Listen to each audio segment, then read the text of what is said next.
അമൃത് Veni hair elixir presents daily news പ്രഭാത വാർത്തകൾ powered by Pulimoottil silks KSFE. ഈ ആണുങ്ങൾക്ക് മാത്രം എന്താ ഇത്ര അധികം നെറ്റ് കെയറിലും ഹെയർ ലോസ് ഒക്കെ ഉണ്ടാവണേ? ആണുങ്ങളുടെ ഹെയർ ലോസിന്റെ മേജർ റീസൺസ് തന്നെ ഡിഫറെന്റ് ആണ്.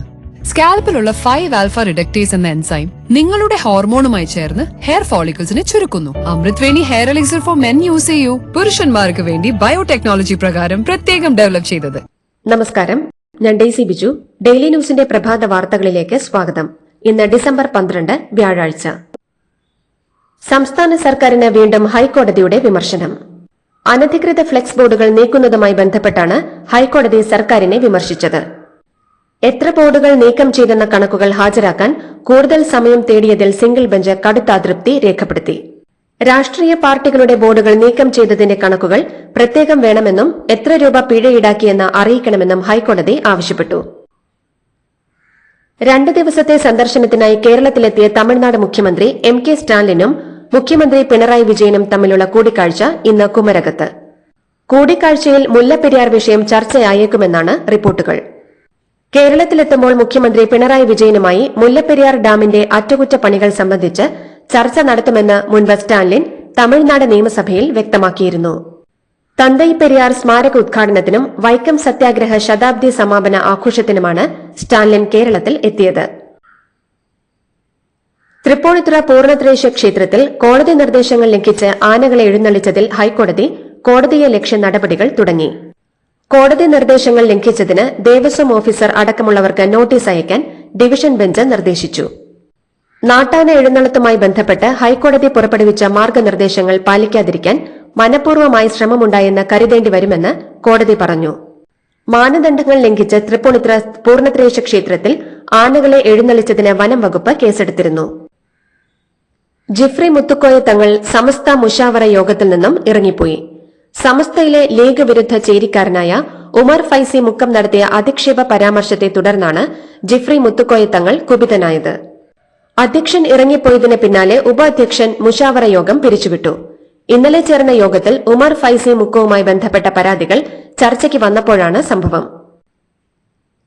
ചക്കുളത്തുകാവ് പൊങ്കാലയോടനുബന്ധിച്ച് ആലപ്പുഴ ജില്ലയിലെ കുട്ടനാട്, ചെങ്ങന്നൂർ, മാവേലിക്കര, അമ്പലപ്പുഴ താലൂക്കിലെ എല്ലാ സർക്കാർ ഓഫീസുകൾക്കും വിദ്യാഭ്യാസ സ്ഥാപനങ്ങൾക്കും നാളെ ജില്ലാ കളക്ടർ അവധി പ്രഖ്യാപിച്ചു. പൊതുപരീക്ഷകൾ മുൻ നിശ്ചയപ്രകാരം നടത്തും.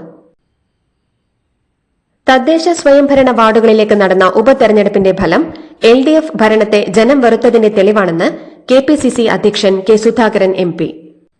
മുഖ്യമന്ത്രി പിണറായി വിജയനും LDF ദുർഭരണത്തിനുമെതിരായ ശക്തമായ രോഷം സമൂഹത്തിന്റെ അടിത്തട്ടിൽ പ്രതിഫലിച്ചതിന്റെ തെളിവാണ് തദ്ദേശ ഉപതെരഞ്ഞെടുപ്പ് ഫലമെന്നും സുധാകരൻ കൂട്ടിച്ചേർത്തു. കേന്ദ്ര സർക്കാരിനെ നിശിതമായി വിമർശിച്ച് ശശി തരൂർ. ആഭ്യന്തര സഹമന്ത്രി നിത്യാനന്ദ റായ് അവതരിപ്പിച്ച ദുരന്ത നിവാരണ ഭേദഗതി ബില്ലിലെ ചർച്ചയ്ക്കിടെ വയനാട് വിഷയമടക്കം ഉയർത്തിയാണ് കോൺഗ്രസ് MP അതിരൂക്ഷ വിമർശനം ഉന്നയിച്ചത്. പുതിയ ബില്ല് തന്നെ ദുരന്തമെന്ന് പറഞ്ഞ ശശി തരൂർ കേരളം പോലെ പ്രളയ സാഹചര്യം ആവർത്തിക്കുന്ന സംസ്ഥാനങ്ങൾക്ക് പ്രത്യേക ശ്രദ്ധ നൽകുന്ന ഒന്നും പുതിയ ബില്ലിൽ ഇല്ലെന്നും കുറ്റപ്പെടുത്തി. ദുരന്ത നിവാരണത്തിന് നിയമപരിരക്ഷ ഉറപ്പുവരുത്തുന്നില്ലെന്നും MPമാരെ കേൾക്കുന്നില്ലെന്നും കുറ്റപ്പെടുത്തിയ തരൂർ ബിൽ തിരികെ വയ്ക്കുന്നതാകും നല്ലതെന്നും വ്യക്തമാക്കി. കാർഷികേതര നിർമ്മാണ രംഗത്തെ തൊഴിലാളികൾക്ക് ഏറ്റവും കൂടുതൽ വേതനം ലഭിക്കുന്ന സംസ്ഥാനമെന്ന നേട്ടം നിലനിർത്തി കേരളം. കേരളത്തിലെ ഒരു ഗ്രാമീണ തൊഴിലാളി ദേശീയ ശരാശരിയേക്കാൾ ഇരട്ടി വരുമാനം നേടുന്നതായി ഇന്ത്യൻ സംസ്ഥാനങ്ങളെക്കുറിച്ചുള്ള RBIയുടെ ഹാൻഡ്ബുക്ക് ഓഫ് സ്റ്റാറ്റിസ്റ്റിക്സ് കണക്കുകൾ വ്യക്തമാക്കുന്നു. കേരളത്തിലെ നിർമ്മാണ രംഗത്തെ ഒരു തൊഴിലാളിക്ക് പ്രതിദിനം 894 രൂപ വേതനമായി നൽകുമ്പോൾ മധ്യപ്രദേശാണ് ഏറ്റവും കുറഞ്ഞ വേതനം നൽകുന്നത്. വെറും 292 രൂപയാണ് മധ്യപ്രദേശിലെ നിർമ്മാണ രംഗത്തെ ഒരു തൊഴിലാളിക്കുള്ള പ്രതിദിന വേതനം.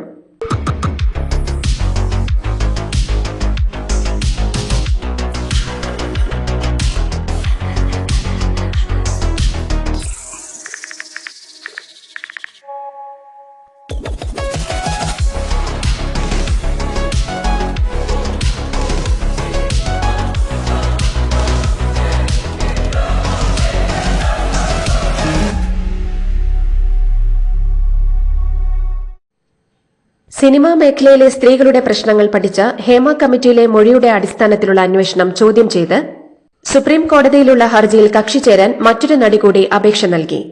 മൊഴിയിൽ കൃത്രിമത്വം നടന്നതായി സംശയിക്കുന്നുവെന്നും SIT ഇതുവരെയും തന്നെ സമീപിച്ചിട്ടില്ലെന്നും നടി ഹർജിയിൽ പറയുന്നു. നേരത്തെ നടി മാല പാർവതിയും ഹേമ കമ്മിറ്റി അന്വേഷണത്തിനെതിരെ കോടതിയെ സമീപിച്ചിരുന്നു. കിഴക്കഞ്ചേരി സ്വദേശിയും BJP പ്രാദേശിക നേതാവുമായ പ്രസാദ് സി നായരും ഡ്രൈവർ പ്രശാന്തും യാത്ര ചെയ്ത കാറിൽ നിന്ന് രേഖകളില്ലാതെ കടത്താൻ ശ്രമിച്ച 1 കോടി രൂപ പിടിച്ചെടുത്തു. വാളയാറിലെ പോലീസ് പരിശോധനയിൽ കാറിലെ ഒരു കാർഡ്ബോർഡ് പെട്ടിയിൽ 500 രൂപയുടെ 100 നോട്ടുകളടങ്ങിയ കെട്ടുകൾ അടുക്കിവച്ച നിലയിലാണ് കണ്ടെത്തിയത്. ക്രിസ്മസ് പുതുവത്സരാവധിയിലെ യാത്രക്കാരുടെ തിരക്ക് കണക്കിലെടുത്ത് മുംബൈയിൽ നിന്നും കേരളത്തിലേക്ക് സ്പെഷ്യൽ ട്രെയിൻ പ്രഖ്യാപിച്ചു. നാട്ടിലെത്താൻ ടിക്കറ്റ് കിട്ടാതെ വലയുന്ന മുംബൈയിലെ മലയാളികൾക്ക് സ്പെഷ്യൽ ട്രെയിൻ സഹായകരമാകും. മുംബൈ LTTയിൽ നിന്നും കൊച്ചുവേളിയിലേക്കാണ് പ്രത്യേക പ്രതിവാര ട്രെയിൻ പ്രഖ്യാപിച്ചത്. സെക്രട്ടേറിയറ്റിന് മുന്നിലെ റോഡ് കയ്യേറി സമരപ്പന്തൽ കെട്ടിയ സംഭവത്തിൽ CPIയുടെ സർവീസ് സംഘടനയായ joint council office state service ഓർഗനൈസേഷന്റെ നേതാക്കളടക്കം 150 പേർക്കെതിരെ പോലീസ് കേസെടുത്തു. പൊതുവഴിയിലുള്ള ഗതാഗതം തടസ്സപ്പെടുത്തിയതിനും നടപ്പാത കയ്യേറി കാൽനടയാത്രക്കാർക്ക് ബുദ്ധിമുട്ടുണ്ടാക്കിയതിനുമാണ് കേസ്. KSU പ്രവർത്തകരെ ക്രൂരമായി മർദ്ദിച്ച തോട്ടട ITIയിലെ SFI നടപടി കിരാതമാണെന്നും അക്രമം നടത്തിയ ക്രിമിനൽ കുട്ടി സഖാക്കൾക്കെതിരെ കർശന നിയമ നടപടികൾ സ്വീകരിക്കണമെന്നും KPCC പ്രസിഡന്റ് K. സുധാകരൻ. ജനാധിപത്യ സംവിധാനത്തിൽ അനുവദിച്ചിട്ടുള്ള സ്വതന്ത്രമായ സംഘടനാ പ്രവർത്തനം തടസ്സപ്പെടുത്തുന്ന കമ്മ്യൂണിസ്റ്റ് ഫാസിസത്തിന്റെ തുടർച്ചയാണ് ഈ ആക്രമണമെന്നും അത് അംഗീകരിക്കാനാവില്ലെന്നും അദ്ദേഹം വ്യക്തമാക്കി. മാടായി കോളേജിലെ ബന്ധു നിയമന വിവാദത്തെ ചൊല്ലി കണ്ണൂർ പഴയങ്ങാടിയിൽ MK രാഘവൻ MP അനുകൂലികളും എതിർക്കുന്നവരും തമ്മിൽ ഏറ്റുമുട്ടി. രാഘവൻ അനുകൂലികളുടെ പ്രകടനം ഒരു വിഭാഗം തടഞ്ഞതോടെയാണ് സംഘർഷമുണ്ടായത്. MPക്കെതിരെ പ്രതിഷേധിച്ചതിന് നടപടി നേരിട്ട കോൺഗ്രസ് നേതാക്കളുടെ നേതൃത്വത്തിലാണ് പ്രകടനം തടഞ്ഞത്. പ്രമോഷൻ വീഡിയോ ചിത്രീകരണത്തിനിടെ കോഴിക്കോട് യുവാവിന് ജീവൻ നഷ്ടമായ അപകടത്തിന് കാരണം ബെൻസ് കാറാണെന്ന തെളിവ് ദൃശ്യങ്ങൾ ചിത്രീകരിച്ച യുവാവിന്റെ ഫോണിൽ നിന്ന് തന്നെ പോലീസ് കണ്ടെത്തി. ഇൻഷുറൻസ് ഇല്ലാത്തതിനാൽ ഉടമകൾ വാഹനം മാറ്റി പറയുകയായിരുന്നു. ബെൻസ് ഓടിച്ച വാഹനോടമ സാബിത്തിന്റെ അറസ്റ്റ് പോലീസ് രേഖപ്പെടുത്തി. മരിച്ച ആൽവിന്റെ മൃതദേഹം വടകര പുറമേരിയിലെ വീട്ടുവളപ്പിൽ സംസ്കരിച്ചു. ഗതാഗത നിയമങ്ങൾ നഗ്നമായി ലംഘിച്ച് സ്വന്തം ജീവനും മറ്റുള്ളവരുടെ ജീവനും അപകടത്തിലാക്കുന്നവർക്കെതിരെ കർശന നടപടി സ്വീകരിക്കണമെന്ന് മനുഷ്യാവകാശ കമ്മീഷൻ ജുഡീഷ്യൽ അംഗം K. ബൈജുനാഥ് സംസ്ഥാന പോലീസ് മേധാവിക്ക് നിർദ്ദേശം നൽകി. ബീച്ച് റോഡിൽ പ്രമോഷൻ റീൽ ചിത്രീകരിക്കുന്നതിനിടയിൽ വീഡിയോഗ്രാഫർ കാറിടിച്ച് മരിച്ച സംഭവത്തിന്റെ പശ്ചാത്തലത്തിലാണ് നടപടി. ബംഗാൾ ഉൾക്കടലിൽ ശക്തി കൂടിയ ന്യൂനമർദ്ദം സ്ഥിതി ചെയ്യുന്ന സാഹചര്യത്തിൽ സംസ്ഥാനത്ത് ഇന്ന് മുതൽ വീണ്ടും മഴ കനക്കുമെന്ന് കാലാവസ്ഥാ നിരീക്ഷണ കേന്ദ്രത്തിന്റെ മുന്നറിയിപ്പ്. ഇതുപ്രകാരം ഇടുക്കി, എറണാകുളം, തൃശൂർ ജില്ലകളിൽ അതിശക്ത മഴ മുന്നറിയിപ്പായ ഓറഞ്ച് അലർട്ട് പ്രഖ്യാപിച്ചിട്ടുണ്ട്. കൊല്ലം, പത്തനംതിട്ട, ആലപ്പുഴ, കോട്ടയം, പാലക്കാട്, മലപ്പുറം, കോഴിക്കോട്, വയനാട് ജില്ലകളിൽ മഞ്ഞ അലർട്ടും പ്രഖ്യാപിച്ചിട്ടുണ്ട്. മോൾക്ക് ബർത്ത്ഡേ ഗിഫ്റ്റ് വാങ്ങണ്ടേ? ഷോപ്പിൽ കൊണ്ടുപോയി ഇഷ്ടമുള്ള വാങ്ങി കൊടുക്കാം. അപ്പൊ ഏട്ടൻ വരുന്നുണ്ടോ? ഗിഫ്റ്റ് കാർഡ് വരും. അതെ, ഓരോ ചിട്ടിയിലും ഒരാൾക്ക് 5000 രൂപയുടെ ഗിഫ്റ്റ് കാർഡ് സമ്മാനം. മെഗാ സമ്മാനമാണെങ്കിലോ പുതുപുത്തൻ ബെൻസ് കാർ. രണ്ടാം സമ്മാനം ഇന്നോവ ക്രിസ്റ്റ, അതും 17 ഇത്തവണ സമ്മാനങ്ങളുടെ നക്ഷത്രത്തിലക്കവുമായി KSFE ഗാലക്സി ചിട്ടികൾ. സ്ത്രീധന നിരോധന നിയമം ദുരുപയോഗം ചെയ്യുന്നതിനെതിരെ ആഞ്ഞടിച്ച സുപ്രീം കോടതി. വ്യക്തിപരമായ പകപോക്കലിന് നിയമം ഉപയോഗിക്കുന്നുവെന്നും ഭർത്താവിനും ഭർത്താവിന്റെ കുടുംബാംഗങ്ങൾക്കുമെതിരെ ഇതിലൂടെ കള്ളക്കേസുകൾ നൽകുന്നുവെന്നുമാണ് സുപ്രീം കോടതിയുടെ വിമർശനം. പ്രതികാരമായി നിയമം ഉപയോഗിക്കുന്നതിനെതിരെ ജാഗ്രത വേണമെന്ന് കോടതി നിർദ്ദേശിച്ചു. പ്രതിപക്ഷം തെറ്റായ പ്രചാരണം നടത്തുകയാണെന്നും റെയിൽവേ സ്വകാര്യവൽക്കരണമെന്നത് സർക്കാർ അജണ്ടയിൽ ഇല്ലെന്നും മന്ത്രി അശ്വിനി വൈഷ്ണവ്. ഇത്തരം നുണകൾ പ്രചരിപ്പിക്കരുതെന്ന് കൂപ്പുകൈകളോടെ പറയുകയാണെന്നും അദ്ദേഹം ലോക്സഭയിൽ ആവശ്യപ്പെട്ടു.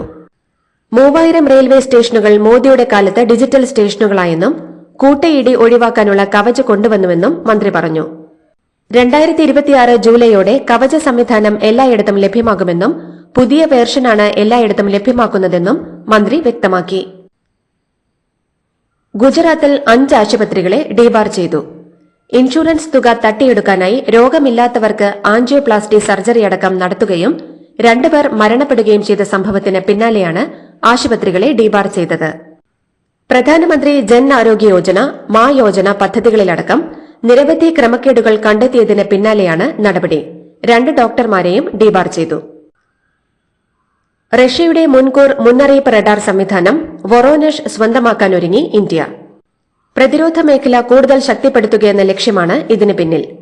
റഷ്യയുടെ റഡാർ സംവിധാനം സ്വന്തമാക്കാൻ $4 ബില്യൺ ഇന്ത്യ ചെലവിടുന്നതെന്ന് വിവിധ ദേശീയ മാധ്യമങ്ങൾ റിപ്പോർട്ട് ചെയ്യുന്നു.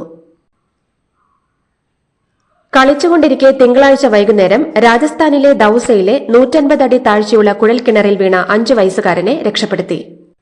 അബോധാവസ്ഥയിലുള്ള കുട്ടിയെ ആശുപത്രിയിലേക്ക് മാറ്റി.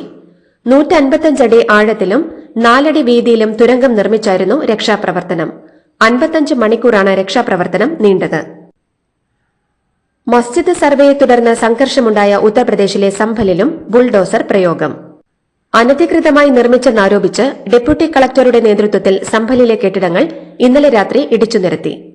ചില വീടുകൾ വൈദ്യുതി മോഷ്ടിക്കുന്നതായി കണ്ടെത്തിയതിനെ തുടർന്നാണ് നടപടിയെന്നും അധികൃതർ വിശദീകരിച്ചു.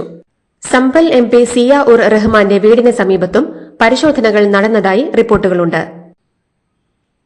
സാമൂഹിക മാധ്യമ ആപ്ലിക്കേഷനുകളായ മെറ്റയുടെ വാട്സാപ്പും ഫേസ്ബുക്കും ഇൻസ്റ്റഗ്രാമും ഇന്നലെ രാത്രി 11 മണിയോടെ ലോകവ്യാപകമായി പണിമുടക്കി. വിഷയത്തിൽ മെറ്റ ഇതുവരെ ഔദ്യോഗിക പ്രതികരണം നടത്തിയിട്ടില്ലെന്നാണ് റിപ്പോർട്ടുകൾ. അഫ്ഗാനിസ്ഥാൻ തലസ്ഥാനമായ കാബൂളിൽ ചാവേർ ബോംബ് സ്ഫോടനത്തിൽ താലിബാൻ മന്ത്രിയടക്കം കൊല്ലപ്പെട്ടു. ബുധനാഴ്ച കാബൂളിലെ അഭയാർത്ഥി മന്ത്രാലയ കോമ്പൌണ്ടിലുണ്ടായ സ്ഫോടനത്തിൽ താലിബാന്റെ അഭയാർത്ഥി മന്ത്രി ഖലീൽ റഹ്മാൻ ഹഖാനി കൊല്ലപ്പെട്ടതായി സർക്കാർ വൃത്തങ്ങളെ ഉദ്ധരിച്ച് വാർത്താ ഏജൻസിയായ റോയിറ്റേഴ്സ് റിപ്പോർട്ട് ചെയ്തു. സിറിയയിൽ ഭരണം പിടിച്ചെടുത്തതോടെ ഹയാത്ത് തഹ്രീർ അൽഷാമിനെ ഭീകരവാദ പട്ടികയിൽ നിന്ന് ഒഴിവാക്കാൻ അമേരിക്കയും UN അടക്കം നീക്കം തുടങ്ങിയെന്ന് റിപ്പോർട്ടുകൾ. അതേസമയം അമേരിക്ക അടക്കമുള്ള പാശ്ചാത്യ രാജ്യങ്ങളുടെ പരോക്ഷ പിന്തുണയോടെ സർക്കാർ ഉണ്ടാക്കാനുള്ള വിമതരുടെ ശ്രമം വിജയത്തിലേക്കെന്നാണ് സൂചന. അൽഖ്വയ്ദ ബന്ധത്തിന്റെ പേരിൽ പണ്ട് അമേരിക്ക തന്നെ ഭീകരരായി പ്രഖ്യാപിച്ച സംഘടനയാണ് HTSന്റെ നേതാവ് അബു മുഹമ്മദ് അൽ ജുലാനി ഇറാഖിൽ അൽഖ്വയ്ദയ്ക്ക് വേണ്ടി പ്രവർത്തിച്ചതിന്റെ പേരിൽ ജുലാനിയുടെ തലക്ക് അമേരിക്ക നേരത്തെ $10 കോടി വിലയിട്ടിരുന്നു. ഇന്ത്യൻ ഗ്രാൻഡ് മാസ്റ്റർ ഡി ഗുകേഷും ചൈനയുടെ ഡിങ് ലിറനും തമ്മിലുള്ള ലോക ചെസ് ചാമ്പ്യൻഷിപ്പിലെ 13ാം റൌണ്ട് മത്സരം സമനിലയിൽ. 5 മണിക്കൂർ നീണ്ട മത്സരം സമനില ആയതോടെ 6.5 വീതം പോയിന്റുമായി ഇരുവരും ഒപ്പത്തിനൊപ്പമാണ് ഉള്ളത്. 2034 ഫിഫ ലോകകപ്പ് സൌദി അറേബ്യയിൽ തന്നെ. ഇക്കാര്യം ഫിഫ ഇന്നലെയാണ് ഔദ്യോഗികമായി സ്ഥിരീകരിച്ചത്.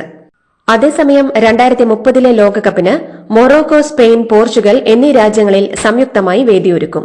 2026 US നടക്കേണ്ട അടുത്ത ലോകകപ്പിൽ 48 ടീമുകൾ മത്സരിക്കാനും ധാരണയായി. ഇതോടുകൂടി ഡെയിലി ന്യൂസിന്റെ ഇന്നത്തെ പ്രഭാത വാർത്തകൾ സമാപിക്കുന്നു. ഡെയിലി ന്യൂസിന് വേണ്ടി വാർത്തകൾ വായിച്ചത് ഡെയ്സി ബിജു. ഡെയിലി ന്യൂസ് ലൈവ്.in വാർത്തകൾ വിരൽ തുമ്പിൽ.